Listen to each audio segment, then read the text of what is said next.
দেখুন, আপনি এবং আমি কখনোই প্রলুব্ধ হওয়া থেকে বাঁচতে পারবো না। হারাম সবসময় আমাদের সামনে আসবে, আর এটা সবসময় আমাদেরকে আহ্বান করবে। আর শাইতানু ইয়াইদুকুমুল ফাকর, শয়তান তোমাদেরকে দেউলিয়াতের প্রতিশ্রুতি দিবে। অন্য কথায়, যখন আপনি হালাল পথে চলবেন, শয়তান আপনাকে প্রতিশ্রুতি দিবে তুমি সুযোগ হারিয়ে ফেলছো, তুমি বঞ্চিত হচ্ছ, সবাই কত মজা করছে, তুমি অনেক মজা করতে পারতে, তুমি আরও অর্থ উপার্জন করতে পারতে, তুমি আরও ইন্দ্রিয় সুখ উপভোগ করতে পারতে। সেই সব সময় আপনার কাছে বিজ্ঞাপন দিতে থাকবে বিকল্প পণ্যের, বিকল্প পন্থার, নিজের কামনাকে চরিতার্থ করার। কিছু যায় আসে না যে কতটুকু কোরআন মুখস্থ করেছেন, কিছুই যায় আসে না যে কি পরিমাণ তাহাজ্জুদ আপনি পড়েছেন, এগুলো কোনোটাতেই আসে যায় না।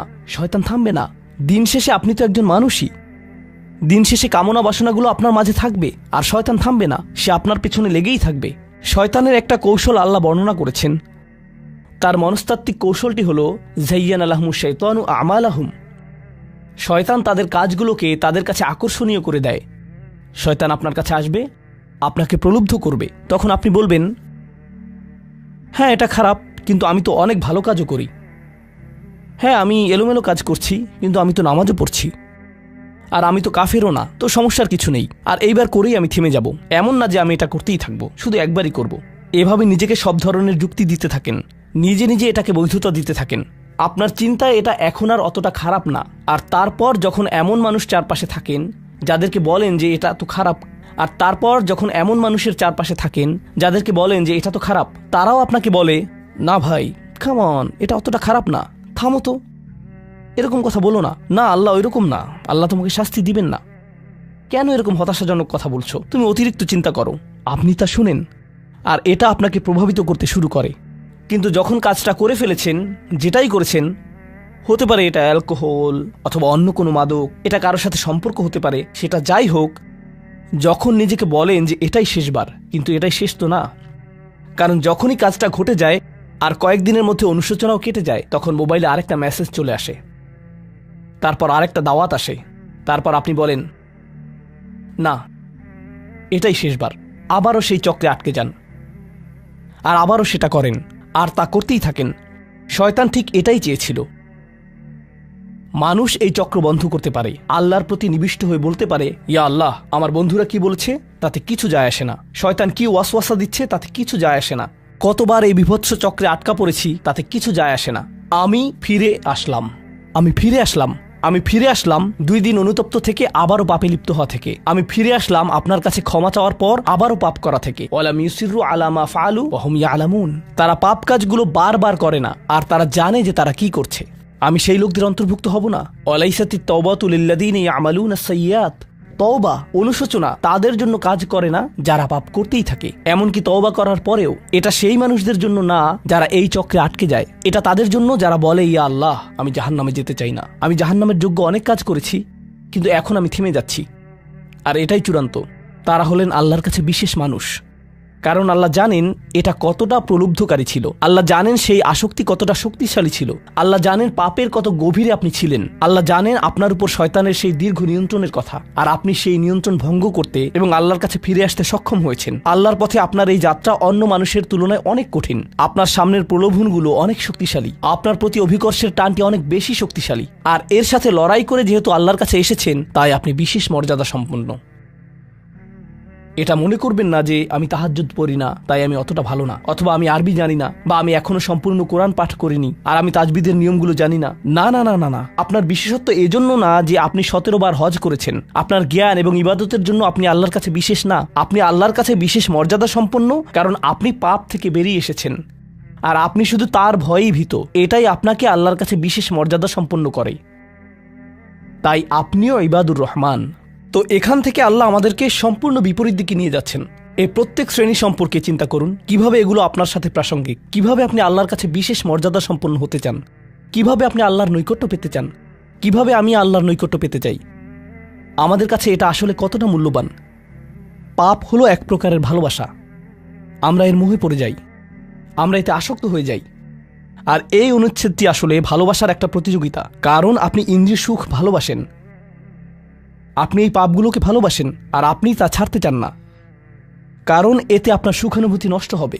আর অন্যদিকে আল্লাহ বলছেন, আমি আমার নিজের দ্বারা সেই সুখকে প্রতিস্থাপন করে দিব, আমি এটাকে আমার নৈকট্য দ্বারা প্রতিস্থাপন করে দিব। আল্লাহ এই সুযোগ দিয়েছেন। আপনার নিজেকে এই সমীকরণের আলোকে সিদ্ধান্ত নিতে হবে। আপনি এই পরিস্থিতিতে পড়বেন, অন্য কেউ জানবে না, কেউ জানবে না যে আপনার মাথায় কি সংগ্রাম চলছে, কেউ জানবে না, শুধু আল্লাহ জানবেন। আর প্রসঙ্গক্রমে উদাহরণস্বরূপ আপনাদের কেউ কেউ যখন হারাম সম্পর্কে জড়ান, নিশ্চিত বলছি না, আপনাদেরকে অভিযুক্ত করছি না, কোনো মানুষ, আপনারা না, কোনো মানুষ যাদেরকে আপনারা চিনেন, তারা হয়তো অনৈতিক সম্পর্কে জড়িত, আর আপনি তা থেকে বের হতে চাচ্ছেন। তো আপনি এই আলোচনা শুনে তাকে মেসেজ দিলেন, আমি আর এটা করতে পারবো না। সে উত্তর দিল, তুমি কি আমাকে ভালোবাসো না? তুমি এখন আমাকে ঘৃণা করো? তুমি কি মনে করো যে আমি তোমার জাহান্নামে যাবার কারণ? আমি কি এতটাই খারাপ? এখন আপনি বলছেন, না তুমি অতটা খারাপ না, না আমি তোমাকে ভালোবাসি, তুমি মোটেই খারাপ না, তুমি অনেক ভালো। ঠিক আছে, যদি আমার সাথে সম্পর্ক সমাপ্ত করতে চাও, আজকে রাতে আমার সাথে দেখা করো, আর আমার মুখের সামনে এটা শেষ করো। না, এটা আমি করতে পারবো না। ঠিক আছে, তুমি আমাকে ঘৃণাই করো, আচ্ছা ঠিক আছে, আমি আসছি। এটা আবার শুরু হয়ে গেল, আর এরপর আপনি আবারও তওবা করতে চান। দেখতে পাচ্ছেন, এটা শুধুমাত্র আপনি না, আপনি হয়তো আবেগগতভাবে কোনো কিছুতে জড়িয়ে যেতে পারেন, আর এখন আপনি আবেগগতভাবে ব্ল্যাকমেলের শিকার হচ্ছেন। এর দ্বারা আপনি খারাপ বোধ করবেন। আপনাকে এর বিরুদ্ধে যুদ্ধ করতে হবে, আপনাকে এটা অবদমন করতে হবে, আর আপনাকে উপলব্ধি করতে হবে যে আপনি হয়তো কাউকে হতাশ করছেন, কিন্তু আল্লাহকে সন্তুষ্ট করছেন। আর আপনি এটা শুধু নিজের জন্যই করছেন না, বরং এটা ওই মেয়ের জন্যও করছেন, বা ওই ছেলের জন্যও করছেন যে আপনার মেসেজের জবাব দিচ্ছে। সে আল্লাহর সামনে দাঁড়াবে, এটাও আপনি চান না। আপনি যদি তাকে আসলেই ভালোবাসেন, শুধুমাত্র যদি তাকে কামনা না করেন, বরং তাকে ভালোবাসেন, তাহলে আপনি তাকেও রক্ষা করতে চাইবেন। তো এখন আমরা খুবই অপ্রত্যাশিত স্থানে চলে যাচ্ছি। আল্লাহর কাছে আরও কে বিশেষ মর্যাদা সম্পন্ন? আল্লাযীনা ইযা আনফাকু লাম ইউসরিফু ওয়া লাম ইয়াকতুরু ওয়া কানা বাইনা যালিকা কওয়ামা। এই মানুষেরা যখন তারা অর্থ ব্যয় করে, তারা সকল অর্থ উড়িয়ে দেন না, তারা অতিরিক্ত খরচ করেন না, আর তারা কৃপণও নয়। তারা অনেক বেশি খরচ করেন না, আর তারা অনেক কমও খরচ করেন না। তাদের বাজেট ভারসাম্যপূর্ণ। বাজেটের সাথে আল্লাহর নৈকট্যের সম্পর্ক কি? সম্পর্ক রয়েছে, কারণ আল্লাযীনা ফি আমওয়ালিহিম হাক্কুন মালুম, তাদের অর্থে অন্যদের অধিকার রয়েছে যা সুবিদিত। আপনার পিতামাতার অর্থনৈতিক সহায়তা প্রয়োজন, আপনার সন্তান, আপনার ভাই বোন, আপনার স্ত্রীর প্রয়োজন, এমন অনেক ক্ষেত্র রয়েছে যার জন্য আপনার অর্থ প্রয়োজন। কিন্তু যখন আপনি প্রয়োজনহীন জিনিসে আসক্ত হয়ে পড়েন, আর আপনার অর্থ যখন ব্যয় হয় সিনেমার পর সিনেমা, সিনেমার পর সিনেমায়, সাবস্ক্রিপশনের পর সাবস্ক্রিপশনে, গেমের পর গেম, এরপর গেমে, গাড়ির জন্য নতুন যন্ত্রাংশ কেনার পেছনে, যেই চাকা দেখতে উল্টো দিকে ঘূর্ণায়মান, তার প্রয়োজন আপনার নেই। সেগুলো আপনি দেখবেন না যখন আপনি গাড়ি চালাবেন, সেটা অন্য কেউ দেখবে। এগুলো ঘুরবে অন্য কারোর জন্য, আপনার জন্য না। যন্ত্রাংশ অথবা ডিভাইস, আপনি নতুন আইফোন ছাড়াও বেঁচে থাকবেন, এতে কোনো ক্ষতি হবে না। স্যামসাং যদিও কিছুটা বিপজ্জনক, তারপরও অনেক বোনেরা পার্স অথবা ব্যাগের জন্য এমনটা করেন। ও আল্লাহ, এই ব্যাগগুলোর কোনোটার দাম কয়েক লাখ টাকা। বলছি না যে আপনি এগুলোর কোনোটাই কিনতে পারবেন না, কিন্তু আল্লাহ বলছেন ঠিক আছে খরচ করো, কিন্তু অতিরিক্ত খরচ করো না। আপনাদের কারো কারো জন্য আবার সবচেয়ে খুশির বিষয় হলো টাকা ধরে রাখা। আপনি স্ত্রীকে সাথে নিয়ে সুপার শপে গিয়েছেন, তিনি এক প্যাকেট দুধ নিলেন। আমাদেরকে এত বেশি দুধ প্রয়োজন, ছোট প্যাকেট নিতে পারো না? ডিসকাউন্টের জন্য অপেক্ষা করতে পারো না? এটা দুধ, এটা ডিম, এগুলো নিয়ে কৃপণতা না করলে হয় না? এমন মানুষ রয়েছে যারা প্রাপ্য মানুষদের টাকা ধরে রাখে। আপনার সন্তানদের অর্থ প্রয়োজন, তাদের চলার জন্য কিছুটা পকেট খরচ প্রয়োজন, আপনার স্ত্রীর কিছুটা অর্থ প্রয়োজন। যদি তিনি গৃহ ব্যবস্থাপনার দায়িত্বে থাকেন আর তিনি নিজে উপার্জন না করেন, আর তিনি আপনার কাছে বলেন আমি কি 500 টাকা পেতে পারি? কিসের জন্য তোমার টাকা প্রয়োজন? আমাকে সম্পূর্ণ প্রতিবেদন প্রদান করবে, সকল রিসিট দেখাবে। দাঁড়ান, 1 মিনিট থামুন। এটা লাম ইয়াকতুরু, এটা আপনার জন্য চ্যালেঞ্জ হতে পারে। আপনি যদি আল্লাহর নৈকট্য লাভ করতে চান, আপনার পরিবারের খাবারের প্রসঙ্গ আসলে তাদেরকে জঞ্জালের মতো বিবেচনা করবেন না।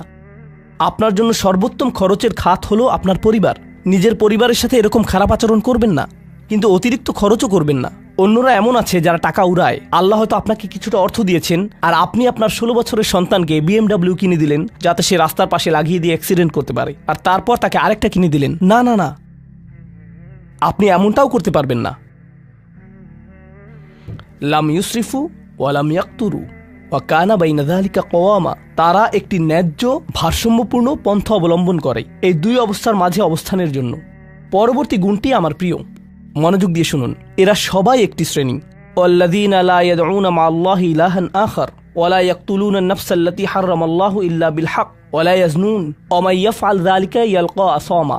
তারা আল্লাহর পাশাপাশি অন্য কোনো উপাস্যের কাছে প্রার্থনা করে না, আর আল্লাহর পাশাপাশি অন্য কোনো উপাস্যের কাছে প্রার্থনা না করা অবস্থায় তারা কাউকে হত্যা করে না এবং তারা ব্যভিচারে লিপ্ত হয় না। তিনটি বিষয়, তারা আল্লাহ ছাড়া কারো কাছে প্রার্থনা করে না, এর সাথে রয়েছে তারা হত্যা করে না এবং তারা ব্যভিচার করে না। তিনটি বিষয় একসাথে। এটা তো অসাধারণ কোনো অর্জন নয়। কেউ বলতে পারে যে হ্যাঁ, আমি তো তালিকায় এসে পড়েছি, আমি কাউকে হত্যা করিনি। কিন্তু জানেন কেন এটা বৈশিষ্ট্যসূচক? কারণ এই বিষয়গুলো খুবই প্রাথমিক স্তরের, তাই না? অন্য অনেক কবিরা গুনাহ রয়েছে, কিন্তু আল্লাহ বলছেন যে তোমরা আল্লাহর কাছে বিশেষ মর্যাদার অধিকারী হতে পারবে যদি তোমরা শুধু এটুকু করো। কেন এটা বিশেষ মর্যাদাপূর্ণ? মক্কার মানুষদের কথা চিন্তা করুন, সেই সমাজের কথা চিন্তা করুন যার মাঝে কোরআন এসেছিল। সেই মানুষগুলো হাজার বছর ধরে শিরকে লিপ্ত ছিল। হত্যা তাদের কাছে সাধারণ বিষয়ে পরিণত হয়েছিল, জিনা কোনো বিষয়ই ছিল না। আর এগুলো বড় বিষয় ছিল না তাদের পূর্বপুরুষ অথবা তাদের পূর্বপুরুষ অথবা তাদের পূর্বপুরুষের কাছে। এগুলো ছিল জীবনেরই অংশ। জীবন ছিল গ্যাংস্টারের মতো। আর যখন তারা এই সকল কিছু ছেড়ে আল্লাহর কাছে আসলো, তাদের পরিবারকে বলেছিল যে ও তুমি তো এখন মুসলিম, কংগ্রাচুলেশনস। তাদেরকে সকল ধরনের বিভৎস অভিজ্ঞতার সম্মুখীন হতে হয়েছিল, তাদের প্রিয় মানুষদের কাছ থেকে, তাদের সমাজ থেকে, তাদের বন্ধু বান্ধবদের কাছ থেকে, কারণ তারা সেই অপরাধগুলো ত্যাগ করেছিলেন, তাই না? কিছু মানুষের জন্য শুধুমাত্র ঈমান গ্রহণ করা, শুধুমাত্র অপরাধী জীবন থেকে বেরিয়ে আসা, শুধুমাত্র জিনা থেকে বেরিয়ে আসা ছিল এতটাই বড়। আপনারা যারা সম্মানিত পরিবারে বেড়ে উঠেছেন, পরিশুদ্ধ পরিবেশের মাঝে ছিলেন, আপনার জন্য সেই ধরনের বিপত্তিতে না পড়াটা সহজ অথবা সহজতর। এখনকার সময়ে যে কোনো কিছুই সহজ, কিন্তু আপনাদের যারা অমুসলিম অবস্থা থেকে এসেছেন, আপনি চারপাশে অপরাধ সংঘটিত হতে দেখেছেন, আপনি চারপাশে মাদকের আসর দেখেছেন, আপনি চারপাশে নারী লিপ্সা দেখেছেন, প্রত্যেক সাপ্তাহিক ছুটির দিনই ক্লাবে যেতেন, আর তারপর আপনি আল্লাহর পথে আসলেন, আপনি ঈমান গ্রহণ করলেন। সেই জীবন থেকে আপনার এই যাত্রাটি ছিল বিশাল এক যাত্রা, আর আল্লাহ এটা স্বীকার করেছেন এবং বলেছেন যে এটা বেশ বড় ব্যাপার যে কিছু মানুষ এমনটা করেছে। শুধু এই বিবেচনায় তারা বিশেষ মর্যাদাময়, তারা অন্য কিছু জানে না, তাদের ব্যাপক কোনো জ্ঞান নেই, কিন্তু মূল বিষয় হলো তারা আল্লাহর সন্তুষ্টির জন্য হিজরত করেছেন। তারা সেই বড় পাপগুলো থেকে আল্লাহর অভিমুখে যাত্রা করেছেন। এটা অবিশ্বাস্য, কিন্তু এই আয়াতগুলোতে আল্লাহর করুণা এখনো সমাপ্ত হয়নি। প্রথমত সেই তিনটি বিষয় যা আমি উল্লেখ করেছি, শিরক বা আল্লাহ সম্পর্কে অশ্রদ্ধা প্রদর্শন করা, হত্যা এবং ব্যভিচার, এগুলো অনেক বড় পাপ। তো আল্লাহ কি বলছেন? ইউদাআফ লাহুল আযাবু ইয়াওমাল কিয়ামা ওয়া ইয়াখলুদ ফীহি মুহানা। এমন মানুষের জন্য শাস্তি দ্বিগুণ করা হবে, আর তারা সেখানে থাকবে অপমানিত অবস্থায়। এই পাপগুলো আল্লাহর কাছে ছোট বিষয় না, বিশেষত তিনটা পাপ একসাথে। কিন্তু প্রসঙ্গক্রমে সবচেয়ে খারাপ অপরাধ শিরক। সবচেয়ে খারাপ অপরাধের মধ্যে দ্বিতীয়টি হলো যখন আপনি একজন ব্যক্তিকে হত্যা করেন। এটা কাকে হত্যা করার সমতুল্য? গোটা মানবজাতিকে। এটা হলো দ্বিতীয় বৃহত্তম অপরাধ।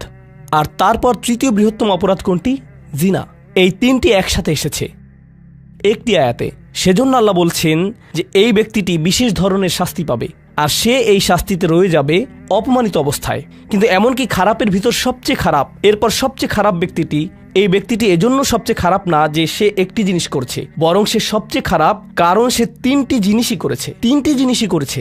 এটা জাহান্নামের হ্যাট্রিক অর্জনের মতো। আর সম্পর্কে আল্লাহ কি বলছেন? তিনি বলছেন ইল্লা মান তাবা ওয়া আমানা ওয়া আমিলা আমালান সলিহা। অর্থাৎ যে অনুতপ্ত হয়েছে, ঈমানের পথে ফিরে এসেছে এবং তখন থেকে ভালো কাজ শুরু করেছে, তার জন্য নিয়মের ব্যতিক্রম হবে। এটা উপলব্ধি করাটা গুরুত্বপূর্ণ। আল্লাহ বর্ণনা করছেন নিকৃষ্টের মধ্যে নিকৃষ্ট, আর চেয়েও নিকৃষ্ট। আর তারপর বলেছেন এমনকি সেই ব্যক্তির ক্ষেত্রেও যদি সে আমার কাছে ফিরে আসে, আমি তাকে শাস্তিতে নিক্ষেপ করব না। কিন্তু এতটুকু যথেষ্ট না। আমরা কথা বলছি ইবাদ আর রহমানের ব্যাপারে, যিনি অবিশ্বাস্য রকমের করুণাময় সত্তা। তো তিনি তাদেরকে শুধুমাত্র জাহান্নাম থেকে রক্ষা করেই ক্ষান্ত হবেন না, তিনি আরও কি করবেন? ফাউলাইকা ইউবাদদিলুল্লাহু সাইয়্যাতিহিম হাসানাত। সেই মানুষগুলোর মহাপাপগুলোকে প্রতিস্থাপিত করবেন। আর আমি আপনাদেরকে মনে করিয়ে দিচ্ছি সেই পাপগুলো কি? শিরক। ইন্নাশ শিরকা লাযুলমুন আযীম। হত্যা, কাআন্নামা কাতালান নাসা জামিআ, সে যেন গোটা মানবজাতিকে হত্যা করলো। এবং জিনা, ব্যভিচার, সবচেয়ে সবচেয়ে বড় পাপ এগুলো। আল্লাহ বলছেন যে পাহাড় সমান তাদের এই সমগ্র পাপ কাজগুলোকে আমি প্রতিস্থাপন করে দিব ভালো কাজ দিয়ে। কিন্তু তারা এখনো কোনো ভালো কাজ করেনি, তারা এখনো নামাজ পড়েনি, তারা এখনো ইবাদত করেনি, তারা এখনো হজ করেনি, তারা এখনো দান করেনি। তারা মূলত যা করেছে তা হলো অনুতপ্ত হয়েছে। আর এখন থেকে তারা ভালো কাজ করবে, আল্লাহর জন্য এতটুকুই যথেষ্ট। তাদের পাহাড় সম পাপগুলো নিবেন, যা তাদেরকে চিরকাল জাহান্নামে নিক্ষেপ করতে অপমানিত অবস্থায়, আর তিনি এই পাহাড় সম পাপগুলোকে নিয়ে পাহাড় সম ভালো কাজে পরিবর্তিত করে দিবেন। এটাই আল্লাহ করবেন তাওবাকারীদের জন্য। আপনিও বিশেষ মর্যাদার অধিকারী হবেন। শুধু তাওবা করুন।